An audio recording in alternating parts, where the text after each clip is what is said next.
Family spots their dead father who vanished more than a decade ago in an unexpected place.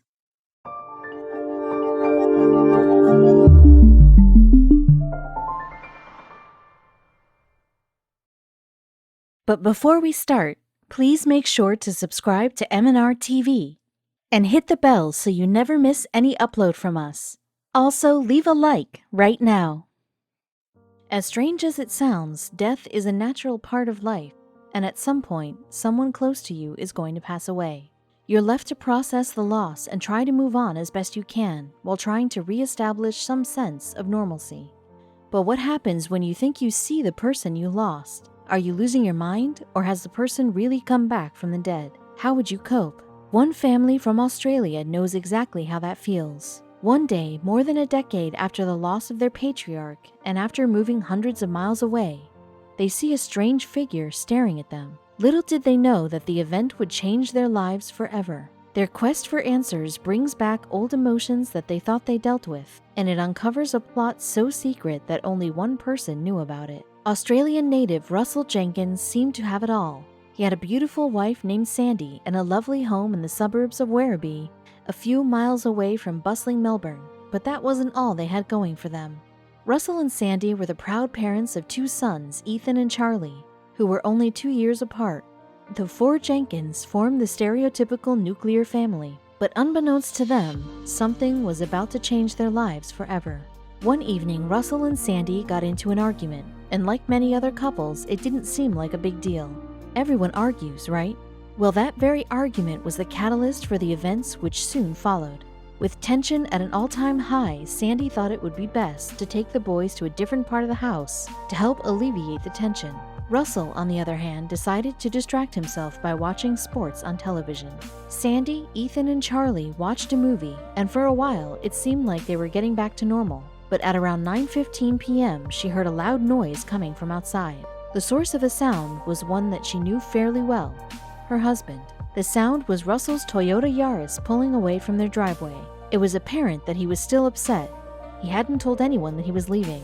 Sandy thought that he needed some time to himself. Surely he'd be back before morning. The morning came and there was still no sign of Russell. Sandy was surprised because it was out of character for him to be gone for so long. He'd never done it before. Even with that, Sandy was stunned when the police officers came to her home the following morning. The officers said that they'd found Russell's car at the Lara Australian Rules football grounds. It was 18 miles away from their home, and there was more bad news. The car wasn't empty. All of Russell's belongings were in the car. Wherever he had gone or wherever he was taken, he didn't have his keys or wallet.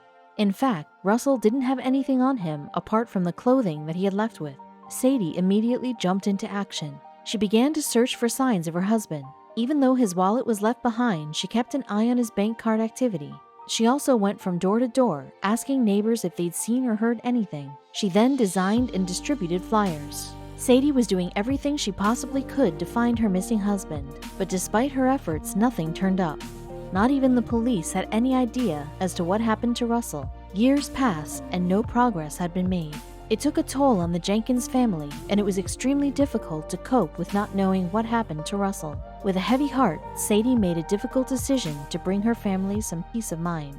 The new family of 3 relocated to New South Wales, approximately 600 miles away from the old home.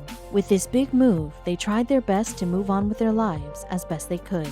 After establishing some normalcy, they decided to take a trip to Queensland's Sunshine Coast. Little did they know that it would disrupt everything they've worked for. On a seemingly random afternoon, the 3 members of the Jenkins family pulled into the Caloundra Stockland Mall for a shopping trip. After an hour or two, they headed back to the parking lot where they saw someone in sunglasses watching them from across the way. While recounting the story to the Sydney Morning Herald, Sandy said that the lone man was coming toward us, casual-like. Although he walked right past them, Sandy got a strange feeling about him. She continued to watch him, and much to her surprise, he kept looking back at them. She said, "He ended up watching us just as much as we were watching him." Without notice, the stranger removed his sunglasses, and that's when her life changed again. Sandy looked into the stranger's eyes and realized that he was her missing husband, Russell. The man who disappeared without a trace almost a decade ago was now within arm's reach. All of her hard work, and there he was, alive and well. Sandy was so shocked by the encounter that she could not find the words to talk to him. She was too traumatized to do anything but look at him in horror. She and the boys drove off, but little did they know that they would cross paths sooner than anyone expected. While leaving the area, Sandy and her boys got caught up in the notorious traffic. By chance or by fate, they pulled up next to their missing family member, and Sandy noticed that there was someone next to him, a woman. Before she could get his plate number, the vehicle started to move again. Once the family was safely home, Ethan had an inkling that the strange man they'd encountered in the parking lot was his missing father. Although most of the family photos had been lost in flood, he did some digging and came to a conclusion. Despite looking slightly older and a little heavier than the photos, the stranger from the parking lot looked very similar to some old photos Ethan recently found of his missing father. His mother was correct. They found him, and they just let him go. So what could they do?